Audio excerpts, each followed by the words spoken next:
స్నేహితుల దినోత్సవం ఎందుకు జరుపుకుంటారో మీకు తెలుసా? శ్రీకృష్ణుడికి గురుకులంలో సుధాముడు అనే బాల్యమిత్రుడు ఉండేవాడు. వాళ్ళిద్దరికి ఒకరి మీద ఒకరికి ఎంతో ప్రేమ ఉంటుంది. కానీ సుధాముడు పెద్దయ్యాక అత్యంత పేదరికం అనుభవిస్తూ ఉంటాడు. దాంతో సుధాముడి భార్య, స్వామి, ఇంతకన్నా పేదరికం నేను ఇక అనుభవించలేను. మీరు మరియు శ్రీకృష్ణుడు ప్రాణ స్నేహితులు కదా, దయచేసి ఆయన సహాయాన్ని కోరండి, లేదంటే నేను మరియు మన పిల్లలు తినడానికి తిండి లేక కరువుతో చనిపోతాము అని వేడుకుంటుంది. సుధాముడికి వెళ్లాలనిపించదు. ఎందుకంటే నేను కృష్ణుడికి గుర్తుకు ఉన్నానో లేదో అని అనుకునేవాడు. కానీ తన భార్య మాటలు విని సరే అని అంటాడు. సుధాముడి భార్య శ్రీకృష్ణుడి కోసం తినడానికి అటుకులను అరువుగా తెస్తుంది. సుధాముడు కృష్ణుడి దగ్గరికి వెళ్ళినప్పుడు శ్రీకృష్ణుడు రుక్మిణీదేవితో కలిసి భోజనం చేస్తూ ఉంటాడు. శ్రీకృష్ణుడు సుధాముడిని చూడగానే ఆనందంతో సంతోషంతో ఒకసారిగా పరిగెత్తుకుంటూ వచ్చి సుధాముడిని కౌగిలించుకుని, ఇన్ని రోజుల తరువాత నేను గుర్తుకు వచ్చానా సుధామా అని సుధాముడిని కృష్ణుడి సింహాసనం మీద కూర్చోబెట్టి చేతుల్లో నీళ్లు తీసుకుని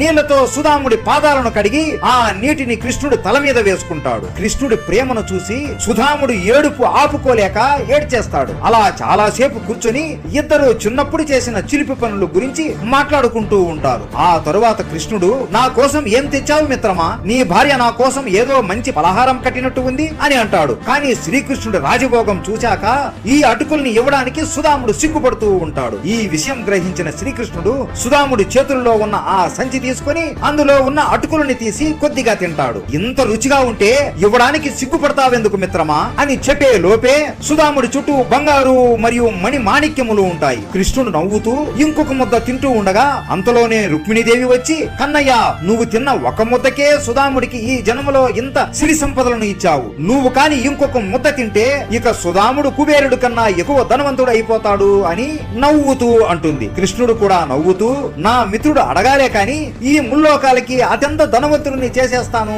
అని అంటాడు.